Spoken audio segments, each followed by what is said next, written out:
오늘 은혜 받으실 말씀은 요한복음 4장입니다. 요한복음 4장 43절에서 54절까지 말씀이 되겠습니다.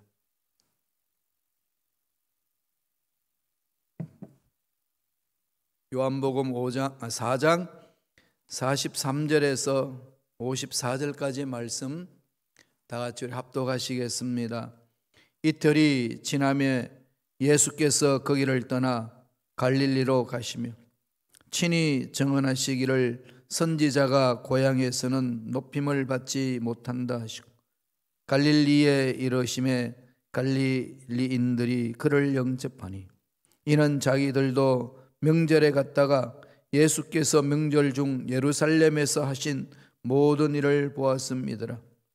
예수께서 다시 갈릴리 가나에 이르시니 전에 물로 포도주를 만드신 곳이라. 왕의 신하가 있어 그의 아들이 가버나움에서 병들었더니 그가 예수께서 유대로부터 갈릴리로 오셨다는 것을 듣고 가서 청하되 내려오셔서 내 아들의 병을 고쳐 주소서 하니 그가 거의 죽게 되었음이라. 예수께서 이르시되 너희는 표적과 기사를 보지 못하면 도무지 믿지 아니하리라. 신하가 이르되 주여 내 아이가 죽기 전에 내려오소서.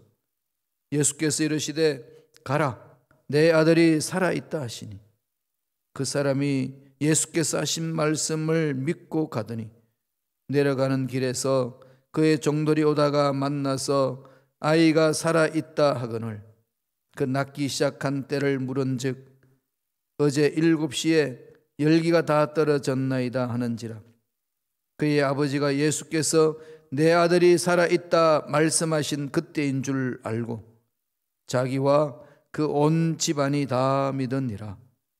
이것은 예수께서 유대에서 갈릴리로 오신 후에 행하신 두 번째 표적이니라. 아멘.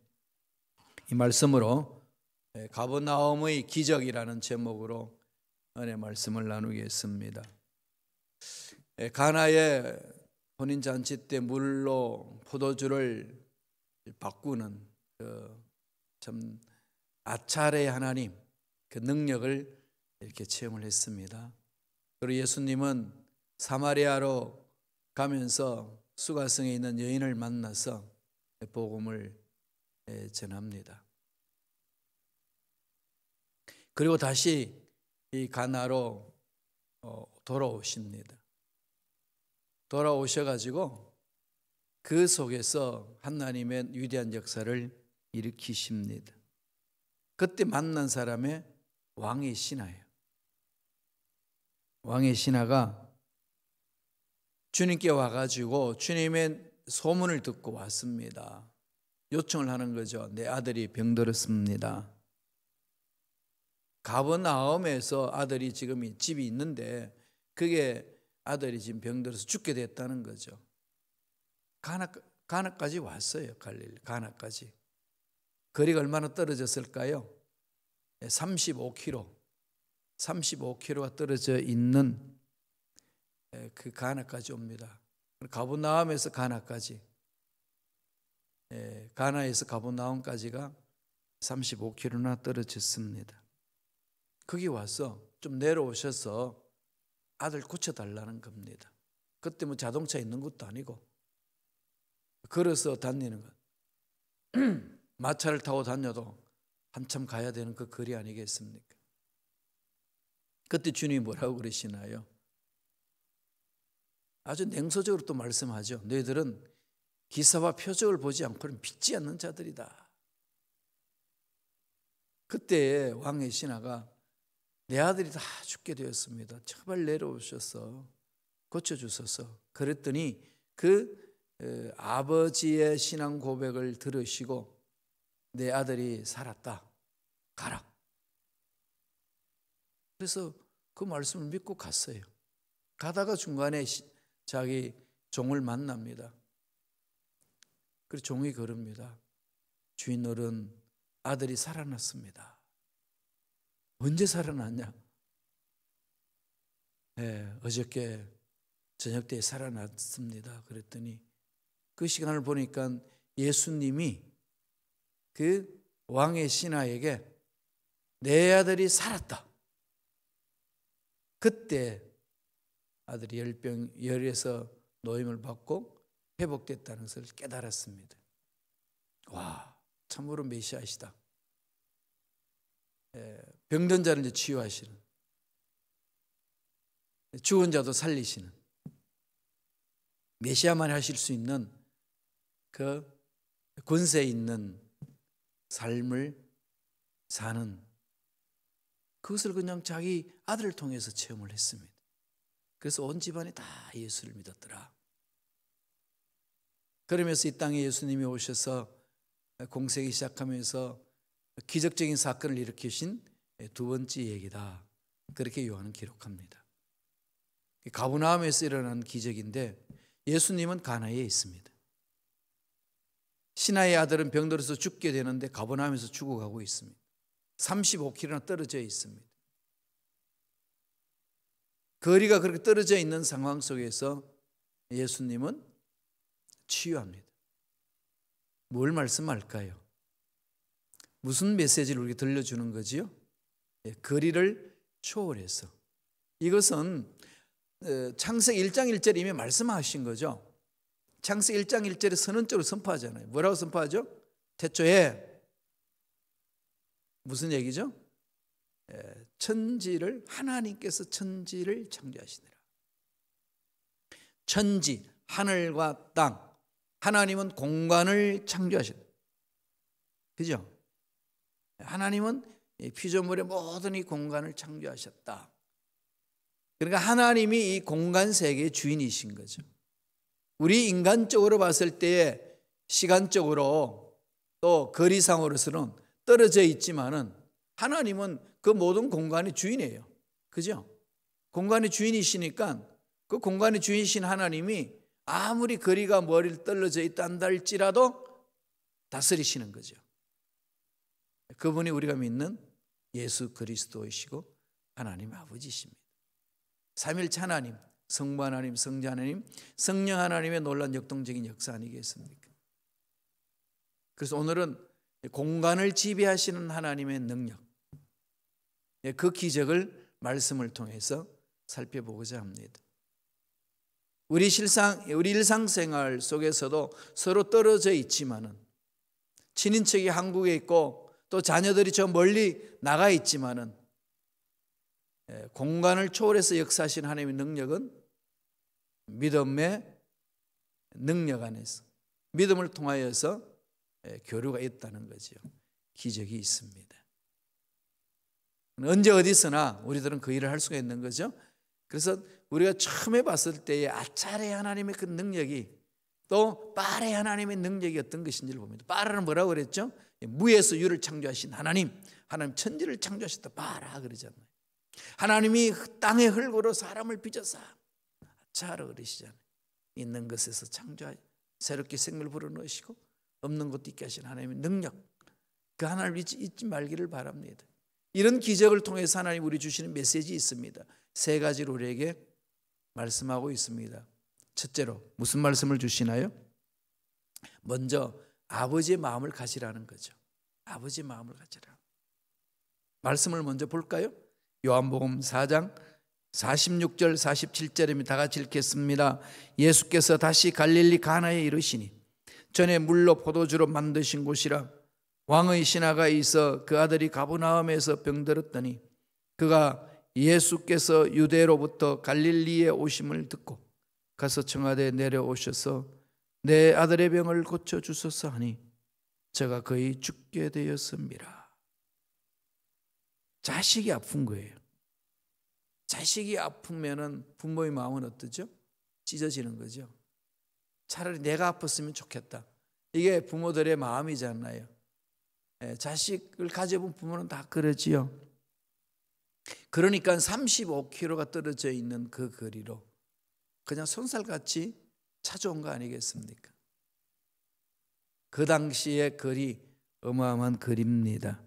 왜? 아들이 죽어가니까, 의술로도 안 되니까 어떻게든지 아들을 살려내겠다는 마음이잖아요. 그 35km를 걸어오면서 아버지가 느꼈던 마음의 감정은 어떤 것이 있었을까요? 별 생각 다 했지 않겠어요? 아들이 죽으면 어떡하나? 내 인생에 무슨 낙이 있단 말인가? 그렇다고 해서 내가 지금 35km 떨어져 있는 예수님한테 가서 이 아들은 이 가버나움에 있고 예수님 가나에 있는데 이게 지금 무슨 역사가 일어난단 말인가? 별별 생각을 다 하지 않겠습니까? 그렇지만 물에 빠지면 지푸라기도 잡는다고 그 심정으로 찾아오는 거예요. 이게 누구의 마음이죠? 아들을 살리고자 하는 아비의 마음이에요. 아버지의 마음. 하나님 마음이 이 마음이잖아요. 하나님 아버지의 마음, 그죠? 오늘 성경을 통해서 늘 그것을 보여줍니다.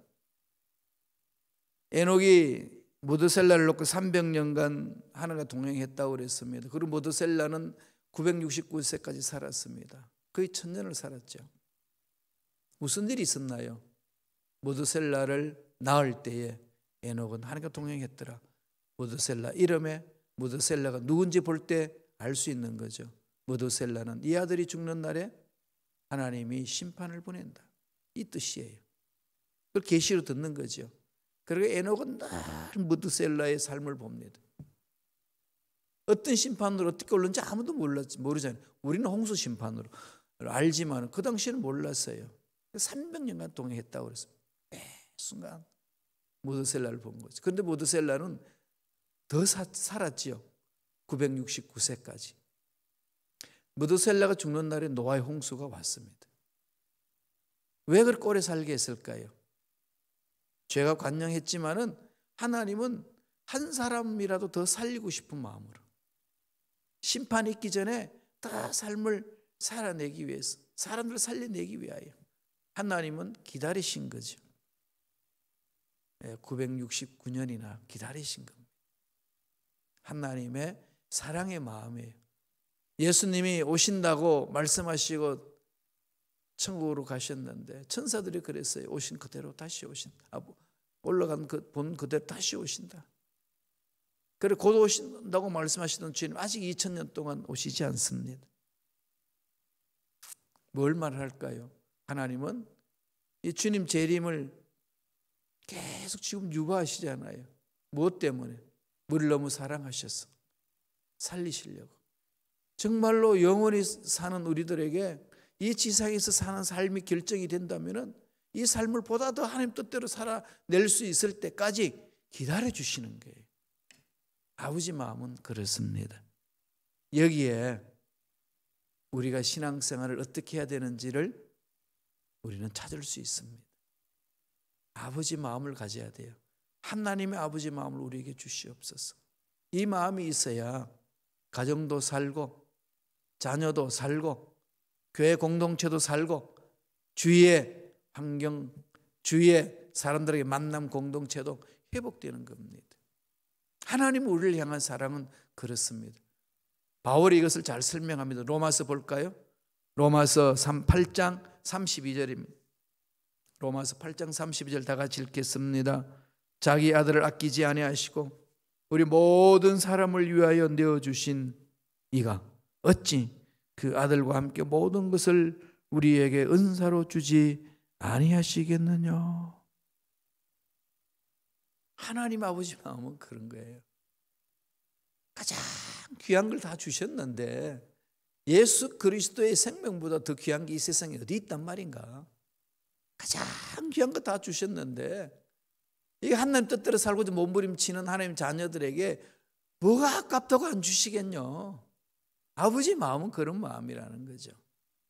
이 마음을 품으라는 겁니다. 이 마음이 있어야 죽어가는 영혼들을 살려낼 수 있습니다. 하나님 앞에 귀하게 쓰임받는 일꾼들이 그랬잖아요. 제가 91년도에 인도에 단기선교팀을 데리고 함께 거기 갔습니다. 우리 팀들은 태국에서 사역하게 하고 저는 인도에 가고 인도에서 또 다른 팀들 만나가지고 거기서 사역을 하고 또 인도에 인도 친구가 있어가지고 사역지도 방문하면서 같이 이곳저곳 다녀버렸습니다. 거기 이제 캘커타에 살고 있는데 아직도 캘커타에 있어요. 그 캘커타에 그 테레사 수녀가 거기에서 죽음의 집을 운영하고 있었거든요. 길거리에서 죽어가는 영혼들을 마지막 죽음을 평안하게 맞이할 수 있도록 케어하는 그런 선교입니다. 평생 그렇게 바쳤어요. 물어봅니다. 이렇게 사는 게 당신 정말 행복하고 그렇습니까? 돈 많은 사람들은 떵떵거리면서 겉도보지도 않는데 그들 보면 화나지 않습니까? 이랬더니 테레사 그럽니다. 하나님 날 살려주셨는데 하나님의 생명을 받은 자들이 이렇게 죽어가는 영혼을 돌보는데 뭐가 지금 행복이냐 불행이냐 찾습니까? 이보다 더 귀한 일이 어디 있습니까? 난 일하느라고 다른 사람이 어떻게 보든지 다른 사람이 어떻게 사는지 거기에 대해서는 견눈질할 시간이 없습니다. 오직 아버지의 마음을 품고 사는 거죠. 그렇게 살았습니다. 한 여인이 정말 그냥 어떻게 보면 초라하잖아요. 그냥 힘없는 그 여인이 그렇게 이 지구촌에 강한 메시지를 던졌습니다. 하나님 아버지 마음을 품은 자의 열매 아니겠습니까? 여기에 기적이 있는 거죠. 두 번째 뭘까요? 간절히 요청하라는 거죠. 우리가 그냥 한두 번 부르짖고 마는 게 아닙니다. 간절히. 아들을 살리고자 하는 아버지의 마음은 어떻습니까? 한두 번 해보고 맙니까? 아닙니다. 내 목숨을 너에게 주고 싶다. 이런 마음으로 달려들잖아요. 그러면 뭐 하죠? 될 때까지. 아버지의 마음을 가진 자들은요, 포기하지 않습니다. 그래서 저와 여러분들이 이 세상 살면서 가장 먼저 정리해야 될 것이 자기 자신의 아이덴티티입니다. 자기 자신의 정체성. 내가 누구냐? 내가 왜 샀냐? 내가 무엇 때문에 일하냐? 분명해야 돼요. 무엇 때문에 돈을 버냐? 무엇 때문에 건강관리하냐? 행복을 찾는데 참 행복이란 게 뭐냐? 자기 정체성을 온전히 알고 그것을 향하여 달려가는 자만이 참 행복을 누릴 수 있습니다. 돈 없이는 못 살지만은 돈 많다고 또 잘 사나요? 그거 아니잖아요. 그죠? 우리는 그거 다 혜택까지 삶을 살면서 봤잖아요. 진정한 인생의 가치가 뭔지 깊이 되새겨야 합니다. 알면은 달려들지요. 목숨 걸고 달려들잖아요. 누가 뭐라든 먼저 어떤 문제가 있든지 내 앞길 어떤 장애물이 있든지 그게 뭐가 중요하겠어요. 어차피 지구촌은요 깜깜하잖아요. 우리 코로나19 팬데믹으로만 인해서 깜깜하나요? 한 번도 경험해보지 못한 일이 일어나니까 너무 놀랄 뿐이지 지구 자체는 깜깜합니다. 죄악이 관영하는 세상인데요. 그럼 살 길 없나요? 아닙니다. 하나님은 살아계시거든. 이 세상에 나를 보내주신 아버지의 마음 깨닫고 내가 가야 될 길에 간절히 요청하는 거죠. 자, 병든 아들을 둔 아버지는 어떻게 부르짖나요? 주님께. 말씀을 볼까요? 요한복음 4장 47절입니다. 4장 47절 다 같이 읽겠습니다. 그가 예수께서 유대로부터 갈릴리에 오심을 듣고 가서 청하되 내려오셔서 내 아들의 병을 고쳐 주소서 하니 저가 거의 죽게 되었습니다. 35km가 떨어진 그 거리 멀다 하지 아니하고 달려옵니다. 그리고 아들을 고쳐달라고 그렇게 요청하는데 주님이 반응이 어떠죠? 48절 보세요. 주님의 반응이 이렇습니다. 예수께서 가라사대 너희는 표적과 기사를 보지 못하면 도무지 믿지 아니하리라. 이게 얼마나 이게 속 터지는 말이에요. 그죠? 아들 지금 죽어가고 있는데 좀 고쳐달라고 그러면 이렇게 따뜻한 말 던지면 되잖아요. 얼마나 마음이 아프뇨. 참 병으로 인해서 고통스럽지. 이러면 위로를 받을 수 있을 텐데 느닷없이 표적과 기사를 보지 않고 믿지 않는다. 이 말은 무슨 말입니까? 아주 시니컬하게 그냥 시크하게 그냥 말씀 툭 던지잖아요. 왕의 신하를 책망하는 어투잖아요. 이게 많죠. 그죠? 주님이 뭘 확인하죠? 믿음을 확인합니다. 소경된 자가 주님 앞에 나와서 주여 보기를 원합니다. 그랬더니 느닷없이 하시는 말씀이 내가 너한테 뭐 해주면 좋겠냐? 정말 네가 보기를 원하냐 이겁니다. 아니 지금 보기를 볼 수 있도록 베풀어 달라는 그 부르짖음에 그걸 다시 확인하고 있어요. 오늘날 우리 목사님들이 그렇게 목회하면은 성도님들 어떻게 하겠어요? 얼마나 상처받겠어요? 정말 목사 맞아? 막 이러지 않겠어요? 주님이 그렇게 뚝 던져요. 뭘 확인하는 거죠? 정말로 네가 낫기를 원하고 정말 네가 보기를 원하느냐? 정말로 믿음으로 그렇게 기적을 체험하기를 원하느냐? 믿음을 확인하는 거거든요. 믿음을 테스트하는 거잖아요. 그 속에 믿음을 보시고 내 믿음대로 될지어다 선포하시는 거죠. 낫게 해달라는 그 요청에 주님이 도대체 너희들은 기사나 표적이나 보고 돌아다니지 그거 없으면 안 믿지. 그렇게 반응한 그 반응에 신하는 이렇게 고백합니다. 볼까요? 49절입니다. 신하가 가로되 주여 내 아이가 죽기 전에 내려오소서. 무슨 얘기입니까? 무슨 말씀을 하시든 괜찮습니다. 내 아들만 살아나면 됩니다. 이거잖아요. 당신 하실 수 있습니다. 만지시기만 하면 되는 거 아니겠습니까? 이 신앙 고백, 여기 기적이 있잖아요. 하나님이 만지시면 되거든요. 아무리 환경이 어렵고 힘들고 문제 있고 고통스럽고 내가 연약해도 죽은 자를 살리신 하나님이 계시잖아요. 없는 것을 있게 하시는 하나님이 계시잖아요. 그분이 나의 아버지라는 것.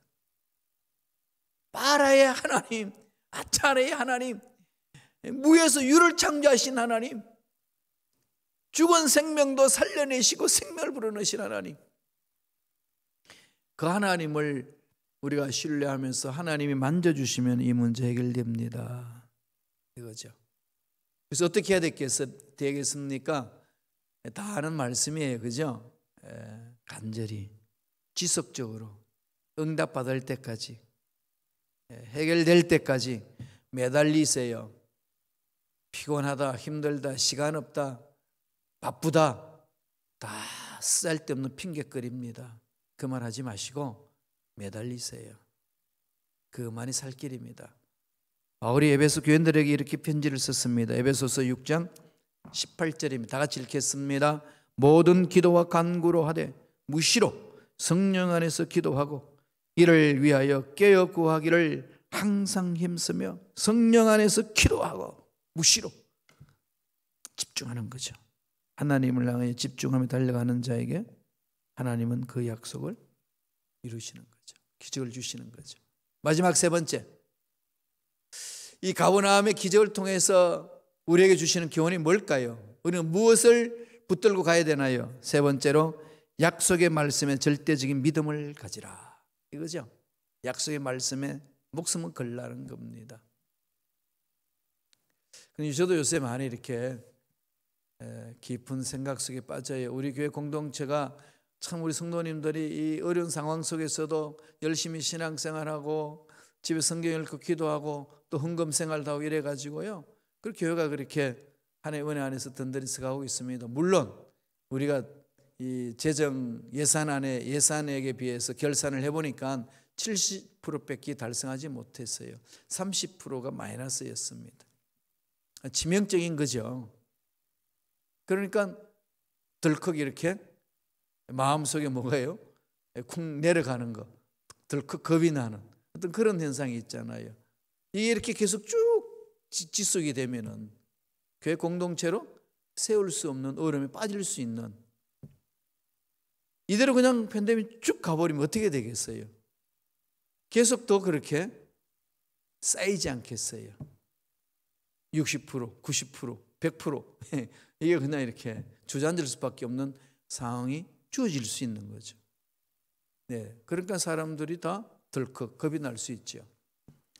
근데 그런 중에 제 한켠에 뭔가가 막 일어나고 있어요. 김 목사, 세상에 돈 없이는 못 산다고 그러는데 그러면 정말로 그러냐는 거지. 하나님 나라에서는 정말 그러냐. 그래서 제가 요새 계속 부르짖는 내용이 그러잖아요. 안전병을 일으키는 것은 금과 은으로 일으키는 게 아니었고, 베드로가 예수 그리스도의 이름에 권세를 일으켰다. 초대교회의 역사는 그것이다. 교회 공동체 능력은 그것 아닌가. 그렇게 세웠는데 어떻게 세상에 이렇게 길들여져 있냐, 이거죠.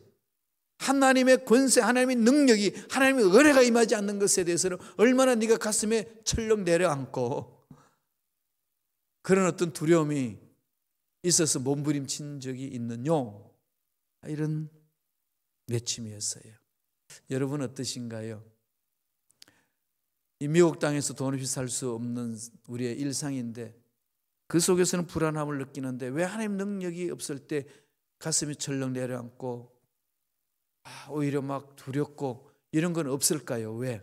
그만큼 하나님 신뢰하지 않는다는 거잖아요. 그죠? 하나님 없이도 나는 살 수 있다는 생각, 돈으로 살 수 있다는 생각이 너무나도 우리를 그냥 확 잡고 있어요. 그러니까 돈의 노예가 되는 거예요. 만문이즘에 빠지는 겁니다. 어느 누구도 예외 없어요. 그래서 우리는 다시금 하나님의 능력으로 살 수 있다는 그 믿음을 가지셔야 돼요. 하나님의 약속의 말씀에 귀를 기울여야 됩니다. 4장 50절 볼까요? 다 같이 읽겠습니다. 요한복음 4장 50절, 예수께서 가라사대 가라, 내 아들이 살았다 하신데 그 사람이 예수의 하신 말씀을 믿고 가더니 살았다. 약속의 말씀을 붙들고 가는 거죠. 그냥 살았는지 죽었는지 안 보이잖아요. 35km 떨어져 있는데 어떻게 합니까? 그러나 이 왕의 신하는 믿음으로 갑니다. 그 행진 속에 뭐가 있을까요? 기적이 있습니다. 51절 52절에 이렇게 증언합니다. 내려가는 길에서 그 종들이 오다가 만나서 아이가 살았다 하늘 그 낳기를 시작한 때를 물은즉 어제 제7시에 열기가 떨어졌나이다 하는지라.